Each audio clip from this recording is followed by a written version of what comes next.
GU Self-Storage, conveniently located near the Harmon McDonald's. We offer affordable rates, online payments, and auto bill pay for your convenience. Plus gate access daily from 6 a.m. to 9 p.m. Call us today at 648-7867 for more information. Good morning, Guam, and thanks for starting your day the KUAM way starting lineup. Of course, every weekday morning we do a Facebook live show. Tuesdays, that's my day, and we're continuing on where we left off since last year, discussions on decolonization.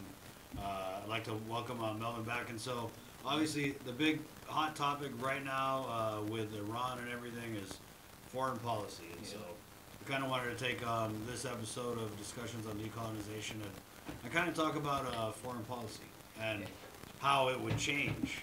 Yeah, foreign policy is a huge topic, and I think that, you know, there's no way we can cover even close to all of it, but I think that because of the conflict with Iran, I think it's a good time to talk about our foreign policy when it comes to global conflict and how that impacts our defense. I think that's the immediate knee-jerk response when we talk about global conflict or we talk about foreign policy. Oh, we're gonna get invaded. Right, that's always what people want to know. It's like, how are we gonna defend ourselves? You know, we're tiny little Guam in the middle of the ocean. We've been invaded before. I think that historical in the recent past. Yeah, Right. And it's something that's still, for all intents and purposes, very fresh and very real.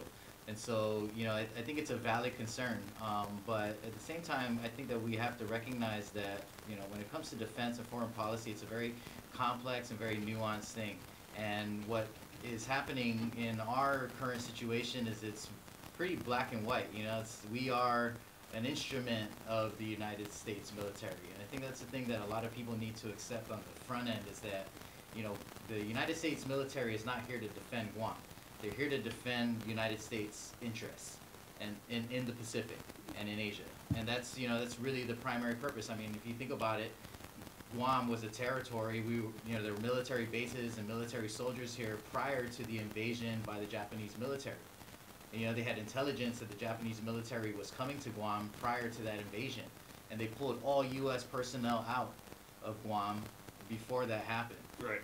And, you know, and when they came back to liberate Guam, they carpet bombed the entire island before coming in and taking over and, you know, pushing the Japanese forces out. And so if we look at it in that sense and we try to be objective about the past and the history of our relationship with the United States in terms of military, I think that we see that the Chamorro people, the people of Guam, we are not the priority in terms of defense. The island itself, the value that the island holds to the U.S. military is what they're here to defend. And we've seen it throughout history is the reason why everyone's so interested in us. I mean, going back to the Spanish is because of our strategic location. Right, yeah, absolutely. And well, so, let me play devil's advocate here. So what would you say to those people who say that, oh, you know, Mel, the United States military, you're saying it's not here to protect Guam, they're here to protect their interests, but, you know, since we're a territory, we are part of their interest, and then what would happen if they leave, you know what I mean, like you said. So. Right. Well, I think that, I mean, okay, let's just play the side of it, the extreme side of it. What if the United States was to leave? We would obviously have to negotiate for a new deal with defense, right? We would have, realistically, we would assemble our local militia to defend our borders, right? Which is what every country does. But our military, our local, even if we took every single guard, active duty guard soldier and came back and became a part of Guam, you know, military, we wouldn't have enough to defend the island. Right. But that would be the point where we would negotiate with another larger country with a larger military for the purpose of defense.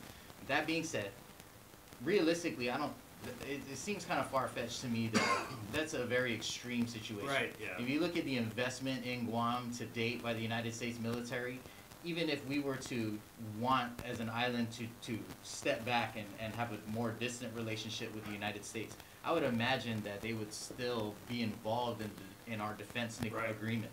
But I think the difference is the way that we assert that relationship and Guam's position and its role in a global conflict. So right now, we're the quote-unquote tip of the spear, right? It's a very aggressive stance. I mean, that's what we're meant to be.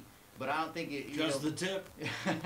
But I think if you talk to people on Guam, most people don't have that mentality that we want to be the front line, that we want to be the initiator of the conflict, right? And so when we look at our defense in that way, we are always going to be an aggressive piece in the global conflict puzzle.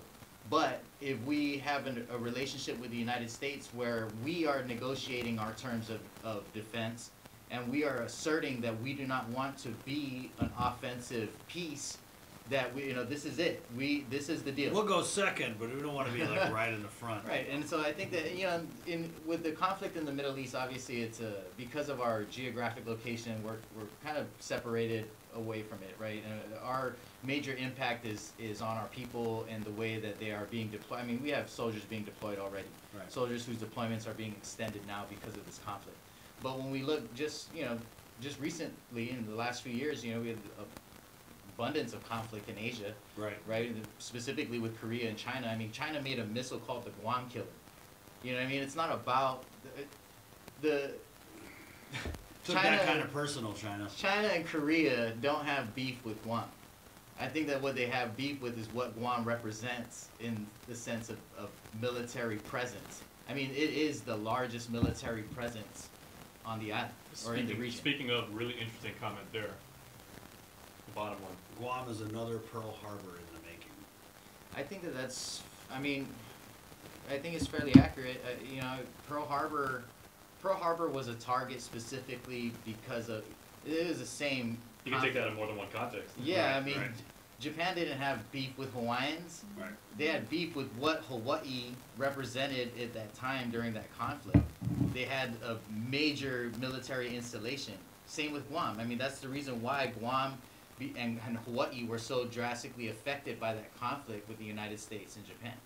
And so I think that when we talk about defense, if we are saying we're negotiating only for defense and we're not going to be this huge, massive military installation, it really changes the way that we place ourselves in our role in any global conflict that involves the United States. Or let me just bend you a little bit on this, or we decide that, yeah, you can defend us, but maybe they want to do the THAAD and we just charge, rent or, Yeah, absolutely.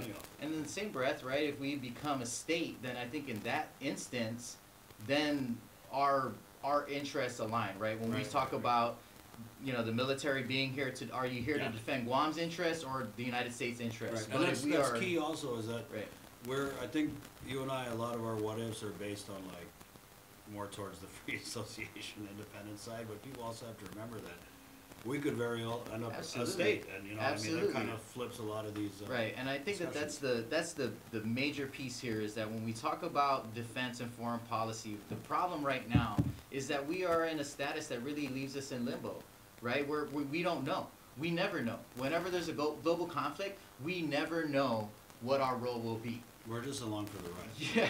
And it doesn't matter where the ride goes. And that's kind of the nature of our relationship right now. Even when there is no global conflict, it's like, we're sitting here, we enlist and more soldiers per capita than anywhere else in the United States. And yet those soldiers don't vote for their commander-in-chief, the same person who's going to send them to war. And look at what's happening right now, right? I mean, just in the polls, right, our glorified polls just to see what it would be like if we could vote for president. Right. I mean, Trump had very underwhelming support in the islands. And I think that a lot of that had to do with his stance on foreign policy and global conflict. Because our people know that we feel America the burn of first. that hard. Yeah, I mean, I got a ton of classmates who have lost their lives in Middle Eastern conflict since I graduated from high school. I think all of us share that very similar sentiment that we experience war in a very real way, and it impacts us in a very real way.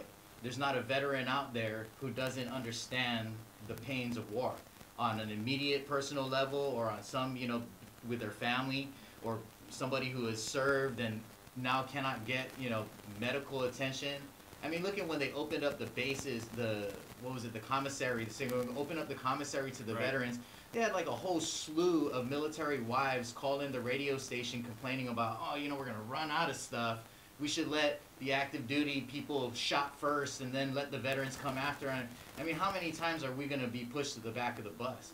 You know, and I think that that's the key here is that we are experiencing, even our veterans are experiencing this type of treatment. Second-class treatment. Right, because of, not because of who they are, but because of where they are from and what their political status entails. Because the Chamorro veterans who were living in the States or who are living in the States now, they're able to get that equal treatment that other veterans get. And so, you know, I think that that's the issue right now, is that our political status really prevents us from having any say in how these things happen. Right. And so, and whether we're, you know, we're going to take two extreme models, be, you know, statehood and independence, both of them allow us a more equal playing field. And I think that that's the key, right? Even with something like defense in a global conflict, if we were a state, we clearly have a larger say in how we are going to be engaging. Right. And now they have a bigger, more real responsibility to us. I mean, let's not kid ourselves. What happened in the World War II conflict when all U.S. forces were pulled out of Guam and Guam was just left hanging, that's not out of the realm of reality. I mean, we have to accept that as of today, our priorities in terms of how we are defended is very different than what America's priorities are, right? I mean, we've been referred to by military officials as the unsinkable aircraft carrier. You lose aircraft carriers in war all the time. You know what I mean? Right, it's yeah. not a big deal to lose a ship. It's a big deal to lose your Sorry, boat. I just had thought of that Hank Johnson thing and the Guam capsizing. Oh, yeah, that was great. That was great. We need more. Another example. Yeah, another example Out of of how. touch, right. Yeah, I mean, I think that that's a great example of how. Who was it? Joe Bradley had a really great comment in one of his interviews after the conference where he said that oftentimes federal officials know the answer to the question before knowing the question. And I think that that's a very pointed statement, but a very accurate statement in a lot of ways. You know, we are often treated in that way where it's like, okay, we know that you have this problem, but we're not going to assess the problem. We're just going to give you this cookie cutter solution. And this should work because this works with everybody else. Yeah, they all have non-voting delegates. Right. And I think that's what it comes down to, you know. And so even with, you know, like, this is kind of reaching, but there's Let's reach, Mel, let's reach. the new legislation from our delegate to have a vote in the Senate. A non-voting. Non-voting representative in the Senate. You know, I think I was just going to bring that up. Yeah. So I think it's ridiculous. Okay, I'm torn about it, to be honest with you. Okay. Because I'm not gonna sit here and act like our seat, though it's non-voting in Congress, has no value. Right. It does have. I mean, Right. my grandfather worked that position Of to course. his death. You know, and there's still people that I meet every day who have been impacted by that work. Right. And each of our delegates have been able to do something positive for our community in that sense.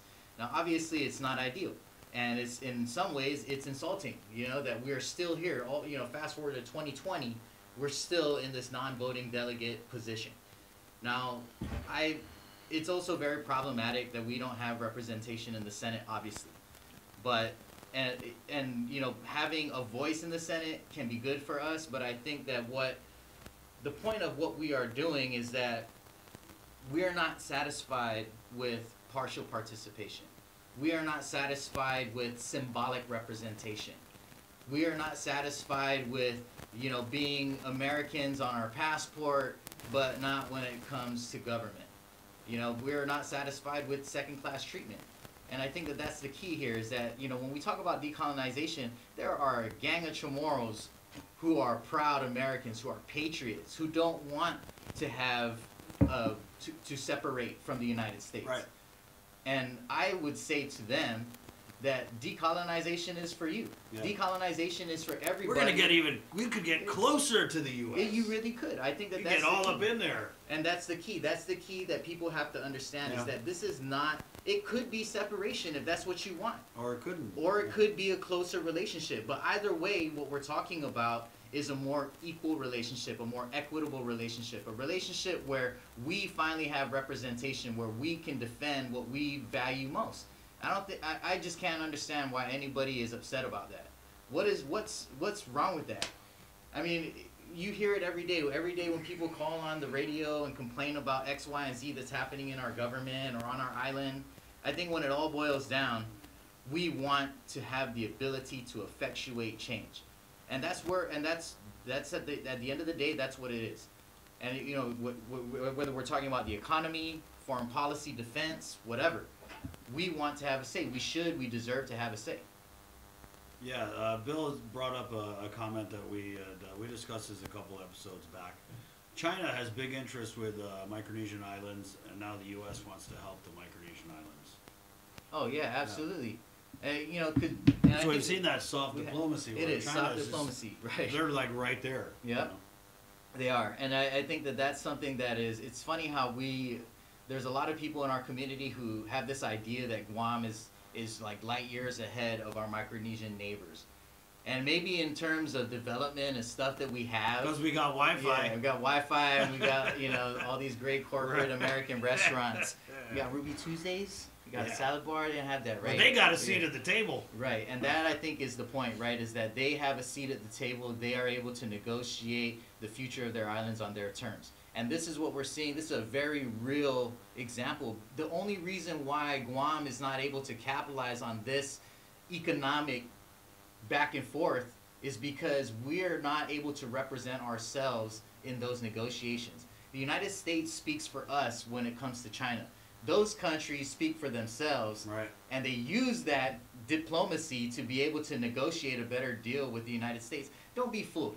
I don't think that any of these Micronesian islands are just going to jump ship and be like, yeah, China, let's do this. Right. They're just trying to do what's in their best interest. They're creating fair competition. They're creating a situation where America has something to lose, and I think that, you know, we're like the guarantee, you know, like you're in a bad relationship. We're the last girl in the club.